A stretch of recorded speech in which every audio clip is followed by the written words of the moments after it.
Hello and welcome to the Bobcat Hockey Coaches Show on Super Talk 1270. A pleasant good evening to you. My name is Paul Teeple, joined alongside Bobcats head coach and general manager Layne Sedevie as we take you inside the world of Bobcat hockey from now until the hour of 6 p.m.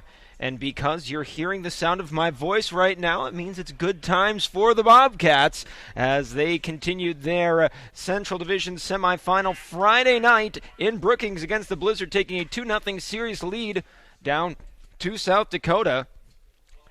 Friday's game, though, didn't go quite to plan for the Bobcats, who fell behind early, 37 seconds into the second period. Griff Jeska scoring, redirecting a shot from Nick Ford and giving Brookings a 1-0 lead. Bobcats battled back on a 5-on-3 power play goal scored by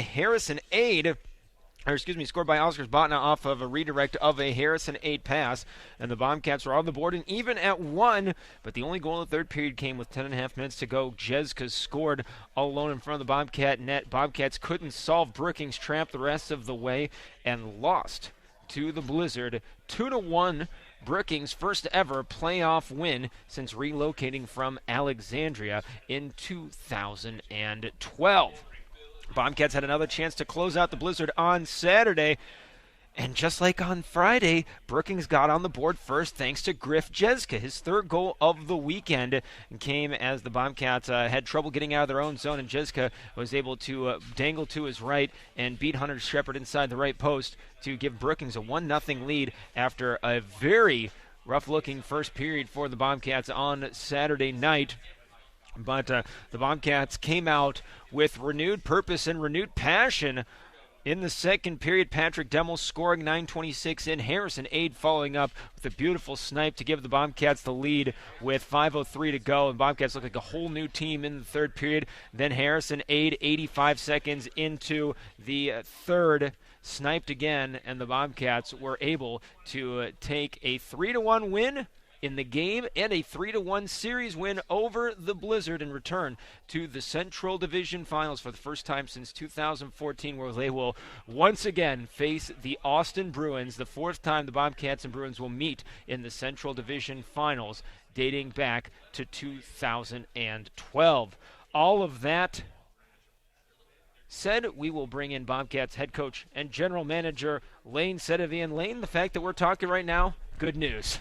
Yeah, I mean, it was definitely wasn't easy. I know that it was a battle. I think maybe I don't know if you want to call it Brookings squeaked in or limped in, but they obviously played hard, and it was a hard-fought series. Got to give them obviously a lot of credit too. I think you could say that Brookings squeaked in based on the fact that they needed Aberdeen to lose on the last day because they couldn't finish up against Minot. But that having been said, Brookings played some strong hockey down the stretch because on Easter they're pretty much left for dead. They were the Easter resurrection in the Central Division. Yeah, and they beat us obviously in that stretch. They beat Minot, so they beat some pretty good hockey teams, and I don't know. I just sometimes you think you maybe match up well against a team, and it definitely wasn't the case. They gave us some fits, and I just think their speed and their ability to make plays on the rush. They got some good hockey players. Griff Jeska, Hackerainen, Ford, Dermett.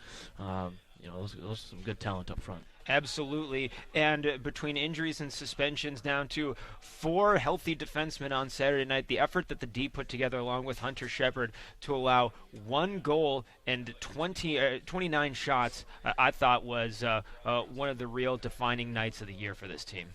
Yeah, I mean, it was, I don't know, I guess you want to call it karma, adversity, a little bit of everything, but you know what, we found a way to win. I think maybe the first 3 games, I think Shep was maybe a little bit off, but Saturday night when we needed him to be, Hunter Shepard, he was at his best. So, can't say enough about what our D did back there. It's going to be nice to have 5 with the suspension of Nelson served on Saturday night, and that's what we're going to have for the remainder of the year. So there's really no excuses. We're dealt the hand that we got, and I like our 5D back there, and looking forward to obviously meeting Austin again.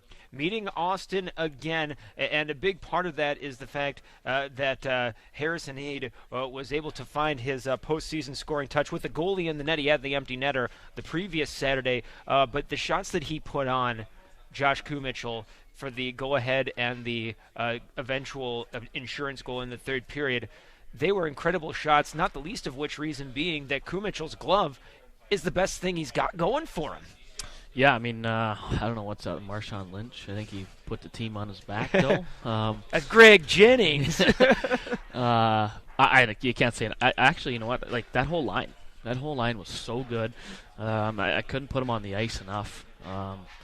And you know, obviously, kudos to those guys. They've been a line that was, I don't know, we talked about it, before Toby had left for World Juniors. I think they had, 28 points in the month or something. I don't know, it was ridiculous, but they've really struggled lately. I think Strand and Harrison have been getting points on the power play and Toby, but their line hasn't played like it did Saturday night in the second and third period. And, obviously they're there at one time of the year, and it was nice to see those guys when they're playing like that, and we have Oscar's line and then Hertz line. Just gives us a ton of depth and you know what, a big scoring threat too, because it's a sneaky, skilled line. Mm-hmm. And you and I both know when the Bobcats have been at their best in the playoffs, it's often been the third line that's delivered the bulk of the scoring. In the Robertson Cup year, it was the line, the Tim Saratori's line. Jacobson. With Jacobson and Panetta. 3 years ago, it was that line with Bob Kinney and Seth Blair and Matt Anders out there, and the third line delivering the knockout punch here on Saturday night as well. Yeah, I mean, it's I don't know. I mean, you look at even in the National Hockey League, when your depth gives you scoring, it's usually a really good night. So, we need our guys to do that. Our guys need to execute, obviously, guys that have done it all year long and led this team. But, we talked about it last week, Solig and Oscars and those guys. When those guys, score on a regular night and a regular basis, our depth and, I think even Harrison Aid, who necessarily hasn't been lighting the lamp a lot lately, 5-on-5 was big for that line to pick us up. And speaking of guys that didn't light the lamp a lot in the regular season, Patrick Demmel, 2 goals in the regular season, 2 goals in 4 playoff games. That's a nice pick-me-up. Yeah, I mean, it's huge. What do you have, 3 points on Saturday night? Yeah. Biggest goal of the year. Was a really nice play, obviously, from 12. And, what can you say? It got us started. You could feel the momentum switch there. I would say probably about 6-7 minutes in the second period. I thought we kind of got our legs back under us for the first time all weekend. Just a huge goal, and I think what he's meant to this team is pretty irreplaceable. And you admitted to me before the game that the game on Friday, the team just didn't look like it had a lot of jump. And plain for anybody to see that they definitely didn't have a lot of jump in the first period on Saturday.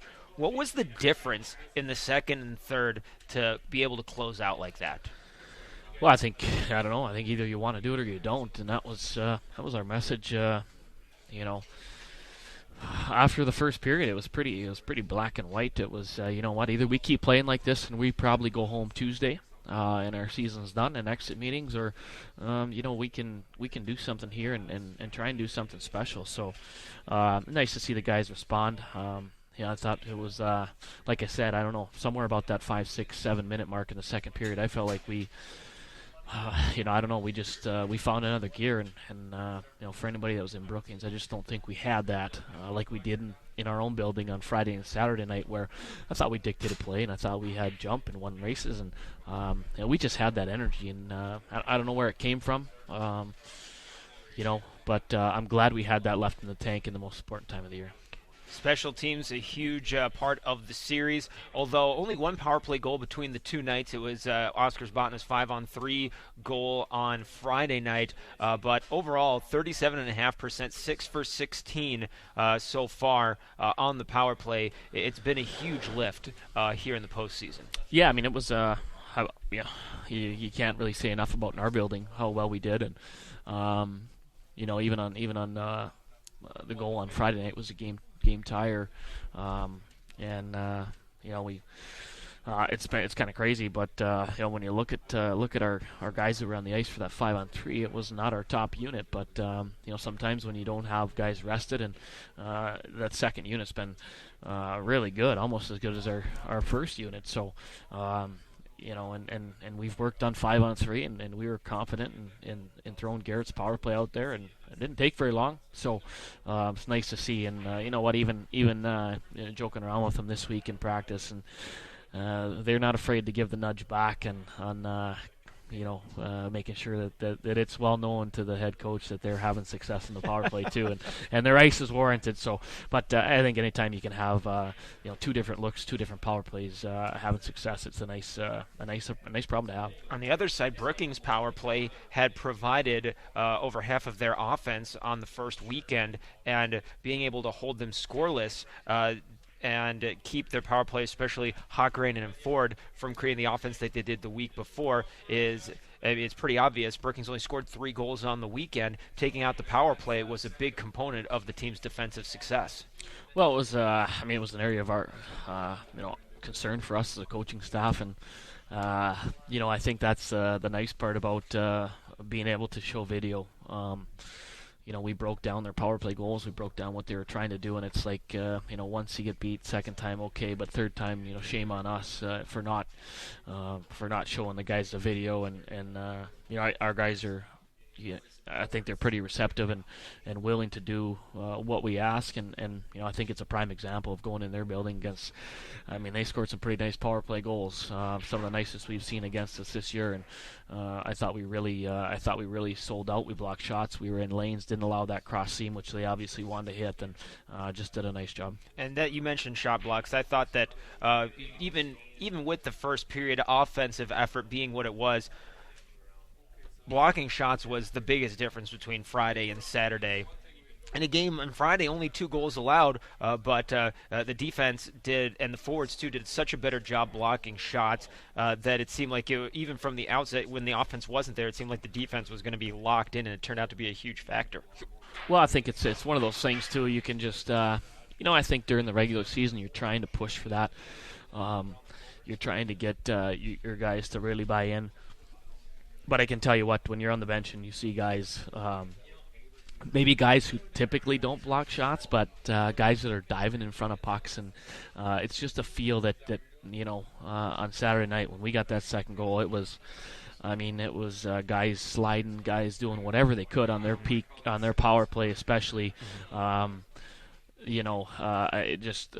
I don't know. It's hard to describe, but when the feeling's there, you just know that it's contagious, and it's everybody on the bench, and it's a pretty neat feeling. And that power play that Brookings had in the second period on Saturday, a serious turning point, because not only does Jeska have a huge opportunity at the slot that Shepard made a very difficult save look easy, but right at the on the other side of it, Elmore alone in the slot, and Shepard comes out and challenges and shuts it down. 2 chances to tie it right there.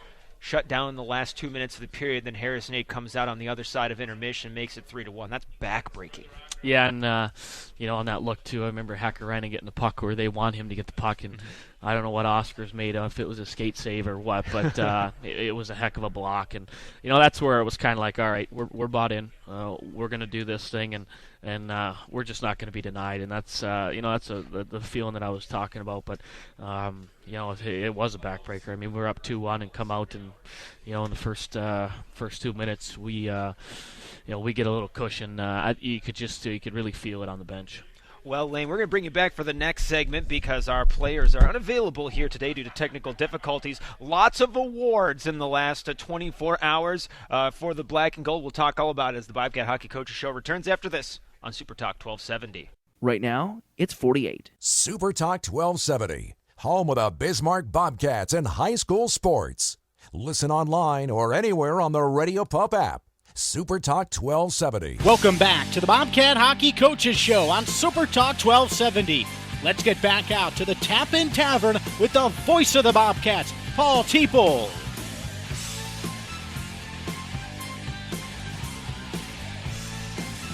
Welcome back to the Tap-In Tavern on Memorial Highway in Bismarck for the Bobcat Hockey Coaches Show. on Super Talk 1270. Paul Teeple here with you, joined alongside Bobcats head coach and general manager Layne Sedevie as we take you till the hour of 6 p.m. And with it being the postseason, the North American Hockey League starting to roll out all of its yearly awards, and the Bobcats with the rookie awards and the divisional awards having been announced in the last 24 hours. Bobcats taking home a number of honors. It was announced here today, and this is the second year that the North American Hockey League has handed down divisional awards in addition to all division teams and league awards, and the rookie teams as well. And in the Central Division Award, the Bobcats had the Organization of the Year in the Central Division, the Community Service Award in the Central Division going to Cole Soto. The man across from me, Layne Sedevie, is the Coach of the Year in the Central Division. And Hunter Shepard, we were really trying to get to actually join us here, but technical difficulties prevented it. Won not only Goalie of the Year in the Central Division, but also the division's MVP. The Central Division All-Division team goes like this: Aaron Hurt for the Bobcats, Jade Miller for Austin, Jared Pike for the Bobcats, Patrick Dell for the Bobcats, James Leduce from Minot, and Hunter Shepard for the Bobcats. Yesterday, Bobcats first-year defenseman Peter von Steinbergs was named to the division's all-rookie team on the blue line. And Layne, that's a pretty darn good last 26 hours or so. Yeah, it's nice to see, and I think when you have success and you do well, but it's nice. It's nice to see, obviously, those or our peers, or people that vote on that, give that praise to those guys, and I think it speaks volume for the players that we had this year. Peter on the back end, minus an injury, had a great year. Great year for us, and you know what? I think he was our best defenseman Saturday night in Brookings. So, bright future for him, and Cole with the, community service. We went to Sanford and went to the Children's Hospital there, and St. Baldrick's and played with some young kids that it was really special to myself and this organization. There's been a lot of great times, at least in my time here, and that one takes the cake for me. It was a special day, and just glad we could be a part of it and help those young kids out. And then you go through Shep, obviously MVP, and that's as close to a no-brainer as it gets. Yeah, and goalie of the year in our division. I mean, it's 52 games played. I think it was 34 wins. I mean, it's he's got to be in every statistic category that we have for goaltenders in our organization, and I would say it's been around for 20 years here now. It'll be year 20s next year, and he is on the record list for 10 of the 12 goalie marks in franchise history, either as a career or single season goalie. What is he not on? What are the two? He's not on career save percentage or single season saves. Those are the only ones that he's not on. Okay, and then I think our all tournament team. It's nice to see those guys on there. Aaron Hurt led our team in scoring. Jared Pike's I think Jared Pike got on that team because guys don't like to play him, and they voted for him because they knew he was extremely hard to play against. I mean, there's guys on our team that had more points, like you and I were talking about, who maybe deserve to be on that team. And I don't know. I guess that's why they give you 3 forwards to nominate. And Jared Pike was one of the forwards we nominated, and he was the guy that was picked. So, you can't get. I guess you can't get greedy when it goes to guys on your team. You're obviously excited. Why couldn't it have been 3? Yeah, I mean it's one of those things, and Patrick on the back end. So, I think it's just very nice. I think a feather in our cap as an organization. I don't know. Maybe it's the icing on the cake for us as an organization to have the quality players that we do, and it's nice that they get the praise. That's for sure. Absolutely, and you did a great job of talking through every single award except for the one that you got, Coach of the Year in the division. Being able to get that, a nice little feather in the cap, but I'm sure for you a lot of it is about the work that these guys put in this year to get you there. Yeah, I mean that's one of the best parts about it is having these young men to work with every day, and I don't know. I think in 7 years with this organization, I tell you one thing: good players make good coaches, and that's I think at least this honor for myself is going back to all those kids that I've been able to coach and had the pleasure to coach, and all of them that still text me all the time, and I think that's the best part about this job is trying to get these kids moved on, the relationships that are made. It's kind of crazy, you think about when you went back to high school and, when you went to college, and for myself, some of those friends are great friends, but the friendships that I've made with all these players that have come through here is pretty special, and obviously can't thank those guys enough. And, of course, the team getting Organization of the Year, a lot of that has to do with all the Bobcat fans that have been in the stands here over the last 30 home games through the regular season and playoffs as well. So a huge thanks to the fans that helped the Bobcats be Organization of the Year in the Central Division. Yeah, I think it's one of our probably our third or second best selling point to even kids when we're recruiting them. I mean, watch a video online, come to a game.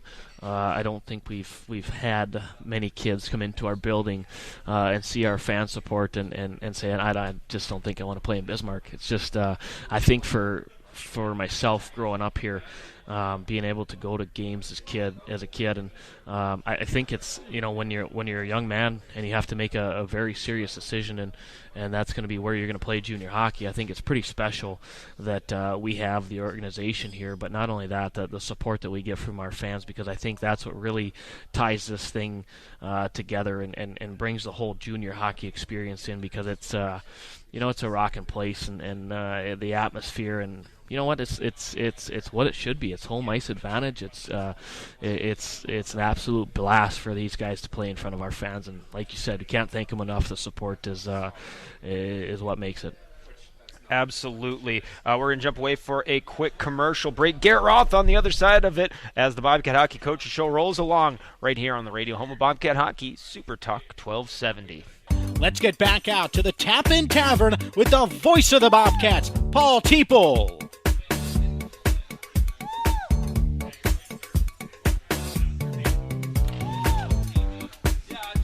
Welcome back to the Bobcat Hockey Coaches Show on Super Talk 1270. Paul Teeple here with you, rejoined momentarily by Bobcats head coach and general manager Layne Sedevie here at the Tap-In Tavern on Memorial Highway in Bismarck. Glad to be joined here now by Bobcats assistant coach, all-time leading scorer as a player, Garrett Roth. Garrett, before we talk about all the fun on defense on this weekend, he wouldn't talk much about himself, but Layne Sedevie, your head coach, is the coach of the year in the Central Division right now. What do you think about that? I think it's a great honor. It's definitely well deserved. He puts a lot of time in to getting this team to where it's at, as far as helping guys individually, as far as making sure that everyone's on the same page during the season, and a lot that goes on, behind the scenes that people aren't aware of, and I think he's done a fantastic job with this organization since the day he stepped into the door. And one of the reason that the team exists is to get guys moving on to the next level, moving on to college. And in the last 2 weeks, 2 Division I commitments. Jared Pike going to AIC, announced a week and a half ago. Last week, less than a week ago, Hunter Shepard announces that he's going to Minnesota Duluth. Huge signings, and well-deserved for those 2 guys as well. Well, they work so hard. You know what? To be honest, we have a number of guys on our team.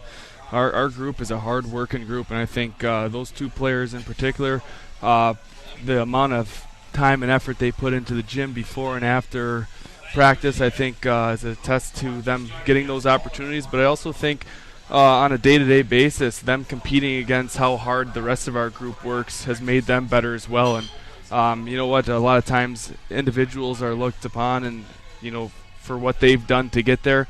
But I think, you know what, if you look amongst our group, our whole group works so hard in practice, pushes one another in the weight room as well, that I think, you know what, the guys that, you know, our teammates of theirs, they're deserving of that honor as well. And the interesting thing about this time of year is that the deeper a team goes, the more looks from D1 scouts they end up getting. I thought last year was a super interesting case study with that, with the Wilderness, who made their deep run and won their first ever Robertson Cup back last May. And they had 3 guys commit after the division finals last year because of how much extra exposure they got, and this team primed to do the same thing.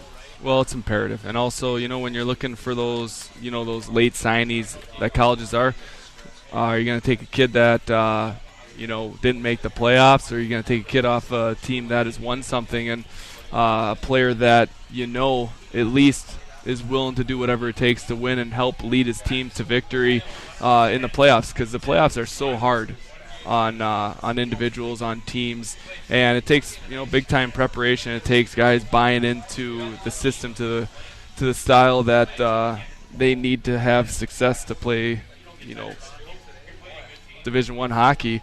You know, a lot of teams look at playoff success and are going to go after guys that are in that situation. One thing, a couple things on Hunter Shepard's commit in specific.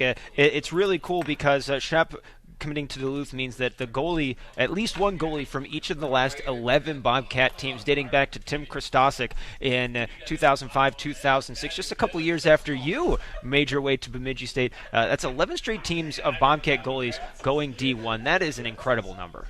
It really is, you know, and I know since coaches got here, I think every starting goaltender as well has done it as well. So, you know, I just think it says a lot for the players that have gone through this program, but also the work that they've put in to get that achievement and to get that reward of playing at the highest level.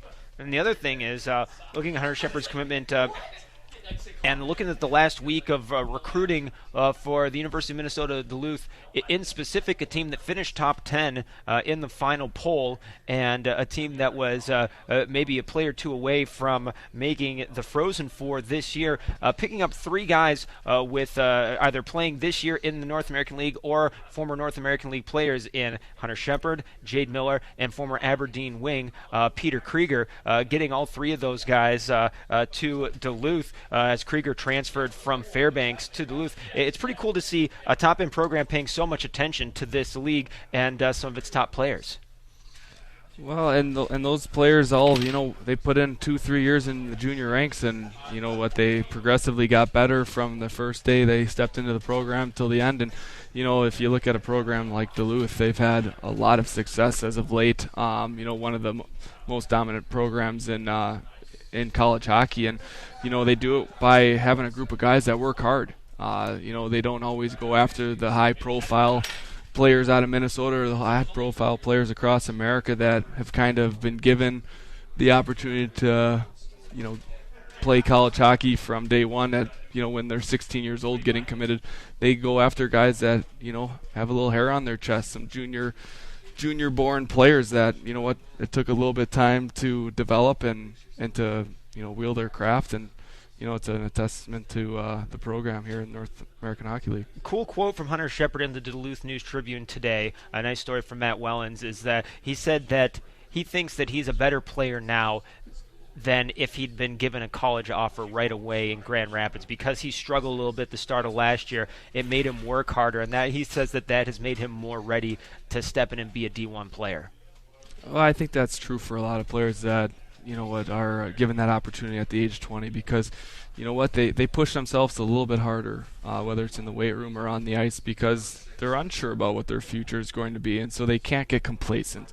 They can't have that to fall back on, saying, well, if things are getting tough here, if I'm out of the lineup, that's okay because I have a commitment, and so I can just hang my hat on that and things will work themselves out. Or I don't have to pay attention to the coach when he tells me to put in the extra time, because you know what, there's a college team that sees, you know, what I can do, and you know, I don't have to necessarily put that work into it. And, players that get committed later on, have that little sense of urgency in their game. They have that chip on their shoulder to try to be better, and they usually end up being higher compete guys and players that at the end of the day end up being instant impacts to the programs. Now, with this year's team and this past weekend, it was quite a Saturday for the defense between suspensions and injuries. Pretty much whittled down to 4 defensemen for Saturday night's game. Peter von Steinbergs, Cole Soto, Patrick Demmel, Nick Wallace, and with Garrett Nelson suspended and Travis Wood also suspended, who's the forward, the most likely candidate to drop back to defense. So 4 guys just basically spinning the wheel all night long. What an effort they put in to help out Hunter Shepard in a 3-1 win. Well, we've had 4 defensemen that could play all 4 of those games. Peter wasn't cleared to play pretty much until Saturday night of that game 4, and so he'd had one shift in the previous 2 games. Yeah, so it's a situation where those guys back there on the back end, as a staff, we're so proud of them. What they've done, with playing pretty much 30-plus minutes each of them during the course of the game, with teams knowing that we only have 4D taking runs at them. I know Brookings took a lot of liberties on our back end, and to keep coming, to keep getting their feet going, keep taking hits to make plays. I think I don't even know. They're just warriors back there. What they've done through the first 4 games of the playoffs, and now to have Nelson back, Peter fully healthy. To go with Soto, Demmel, and Wallace back there, to have 5 to rotate through, it's going to be nice because guys are going to get a shift off every now and again and not have to roll every other shift. And so, what they've done up to this point, we're so excited for those guys back there and proud of them. Yeah, and that's I was joking with Nick Wallace today. I said, "What are you going to be unsure what to do with all that free time you're going to have on the bench on Friday?" But being able to have a little depth back there is well earned for them as well, for sure. It's going to be very nice luxury to have this weekend, knowing that Austin's a big physical team. They're gonna come, they're gonna throw their weight around, and so to be able to get a guy a shift off here and there is going to be a definitely added benefit. Well, Garrett, we thank you very much for your time and insight. Congrats on moving on to the next round, and we look forward to talking to you again next week. Thank you. That is Bobcats assistant coach Garrett Roth. We'll jump out for one last commercial break. Layne Sedevie when we return with the 3 keys to the weekend, brought to you by Pucklet Chevrolet as the Bobcat Hockey Coach show rolls on Super Talk 1270. Right now, it's 48. The Red River Farm Network. Ag News is here on Super Talk 1270. News and Views with Joel Heitkamp. Landowner Steve Jensen in the Tioga area found an oil leak. My understanding is that they did have the spill delineated that is contained. So is this something that will not happen again in other pipelines throughout the state? Because leaks will happen. I've seen saltwater leaks before, but it took me 10 seconds to say that's not saltwater. And I'm not happy at all that the PSC was not notified until yesterday of it. On Super Talk 1270 KLXX. The game is big. Your group of friends is large. The beer keg is enormous. But your TV is tiny. Bismarck VFW Club has the biggest TV in the area, so you can watch all your favorite games. Bismarck VFW Club, located at 1235 South 12th Street, Bismarck. Mornings are new on Super Talk 1270. The legendary Don Imus is now on Super Talk 1270. Weekday mornings starting at 5. Every morning you have a front row seat to today's politics, sports stories, the offbeat humor, and the occasional commentary from Don Imus and his crew. Imus in the Morning, live weekday mornings 5 to 9 on Super Talk 1270 and supertalk1270.com. News and Views with Joel Heitkamp. I'll tell you, you're a breath of fresh air. I thought there for a while we lost you. Well, 1270 stepped up to the plate. Well, I'm glad they did. Weekdays, 9 to 11 a.m. on Super Talk 1270 KLXX. Welcome back to the Bobcat Hockey Coaches Show on Super Talk 1270. Let's get back out to the Tap-In Tavern with the voice of the Bobcats, Paul Teeple.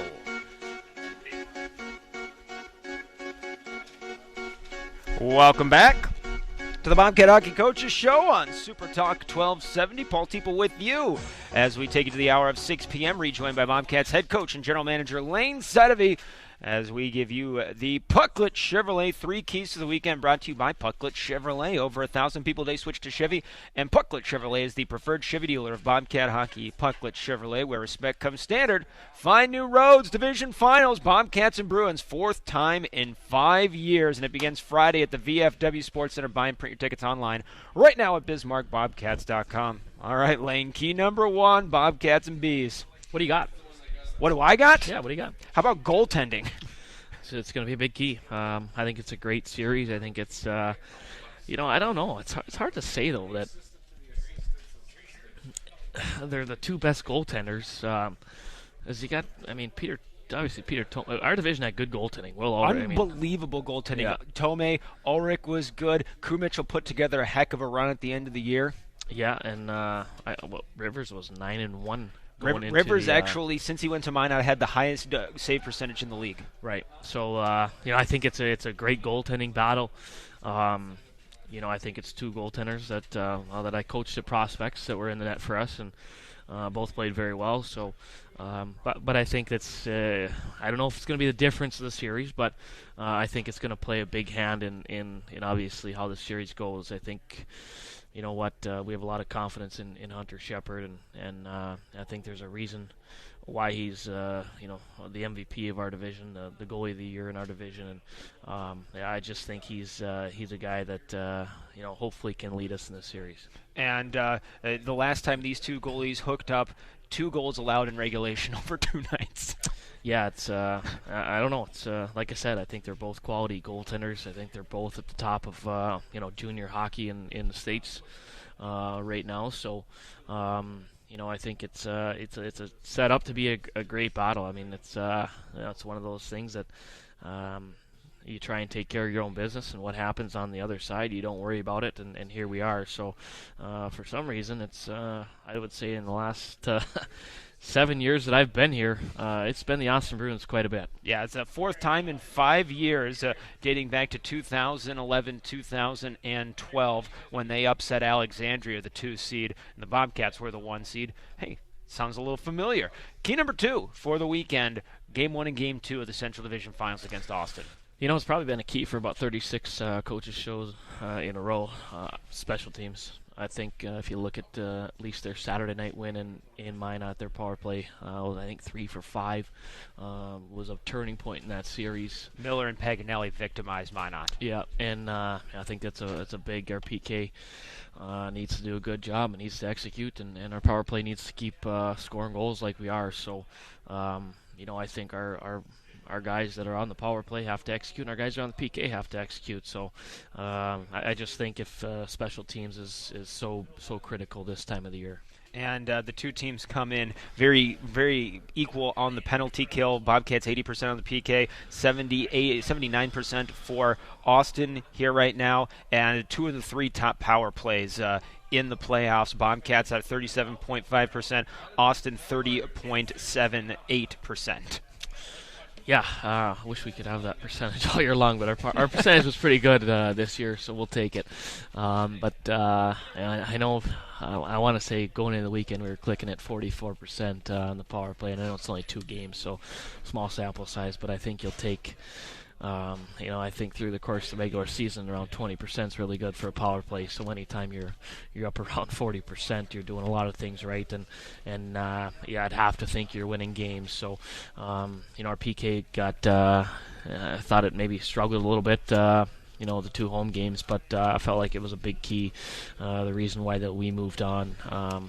Saturday night in their building, I thought we really sold out and did a nice job. So, I think it's one of the things. Their power play is a concern for us. It's something we are looking at and making sure that our guys are aware of what they're trying to do. And at the end of the day, then we have to go out and execute. And it's no different on our power play. They're going to watch film on our power play, and at the end of the day, your guys, they have to execute. They have to make plays. And the thing about the power play that I've liked so much, we talked about it last week as well, is that there were some nice goals Hurt's goal on the power play in Game 1 was a nice goal and a nice pass from Alex Strand, but all of it was started by simple plays going to the net. Oscar Zbotna's goal on Friday, redirecting a pass from Harrison Aid in traffic. Little things, not the prettiest of goals, nothing that made top plays of the week either week, but really important concepts for the power play. Well, I think it's huge too. I mean, on our first unit we have Alex Strand, who I think he has 28 goals to this point. But he's a guy that if you've watched our team all year long, he hasn't necessarily scored a lot of goals from the outside per se. He's been a guy that's gotten rebounds. He's got a great stick in front. He's willing to stand in there and be traffic. And Jared Pike, another guy that's obviously a big body with a good stick and done really well at deflecting pucks or getting rebounds on that unit. And the other unit we have Oscar's in front, another big body who's done a nice job. So I think it's a lot of credit to those guys. I mean, at the end of the day, when maybe teams aren't giving you the look they want, or they've done their homework and you're not able to have the success that you had previously on a different team, I think that's when you really have to trust your hockey sense. You have to make plays, and sometimes just the simplest play on net is a great play, and you're able to find a rebound, and it's a power play goal. It might not be a beautiful goal, but it's a garbage goal in front, and those are definitely ones that we want this Friday and Saturday. Key number 3 for the first 2 games of the Central Division Finals, Friday and Saturday at the VFW. I think key number 3 is we're here, so we might as well make the most of it. And I think that you can throw work ethic, you can throw want, will, all those W words that mean so much to a hockey team. And I think at the end of the day, I think we've seen that on Saturday night, and we can't have that hiccup that we had. For probably 4 periods straight. We got to have that effort we had Friday, Saturday night in our building, and Saturday night last 40 minutes. I just think it's so important for us to, like I said, we're here. So, when the crazy part is, you think about it, we're six wins away realistically from a Robertson Cup. And it may sound dumb, but is it almost kind of a blessing? I don't want to say blessing, but the way that Friday's game went and the first period went on Saturday, to be able to look and point at it and say, look, guys, this is what happens when you're not working your hardest. This is what happens when you don't bring your best mentality, and then show them the second period and say, this is what happens when you do. Well, I think it's pretty evident. The guys know. I mean, they played in the game and they could feel it. So, it's just it's nice that we rebounded. It's nice that we had it there, and nice that we were able to obviously get the win. But I think it's one of those teaching points that you don't want to have this time of the year. But we're lucky that it was we were able to come away with the W. And now coming up against an Austin team that has certainly put together a nice close to the season. They had a little bit of a rough go in the midpoint, but that series against the Bobcats at the beginning of March kind of turned things around for them a little bit, and certainly Kyle Grabowski has them pointed in the right direction, so max effort going to be required against an Austin team on the rise. Yeah, and I think it's one of those things where, I think we've had success and we've struggled a little bit. The nice part is, I think we lost 6-4 or 7-4, and then we came back and beat them 8-1 in their building. So it's kind of been back and forth, and I know most home teams, I think we won 3 out of 4 at home, and they won 3 out of 4 at home. So, home ice has been a bit of an advantage. I don't know if it, necessarily wasn't their series in the first round, but that's where I think you have to be able to win on the road too. So there's no way around it. You can't win a Central Division championship without winning on the road. So we have to be obviously ready to play. We won our division. We have home ice all the way through. First part of that is we're in the second round. We have a chance to win a Central Division. Like I said, we have home ice, so we got to make the most of it. Well, Layne, we thank you very much for your time. Good luck this weekend against the Bruins. All right, thanks a lot, Pavel. That is Bobcats head coach and general manager Layne Sedevie. Our thanks to him. Our thanks to our man Jim Walsh running the radio control board back at Town Square headquarters. We remind you that the Bobcats will be on the air at 6:45 both Friday and Saturday night. You can buy and print your tickets right now at BismarckBobcats.com. Don't wait. They are going fast. We look forward to seeing you Friday night. Until then, for Bobcat Hockey, my name is Paul Teeple. Until we meet again, have a great Wednesday.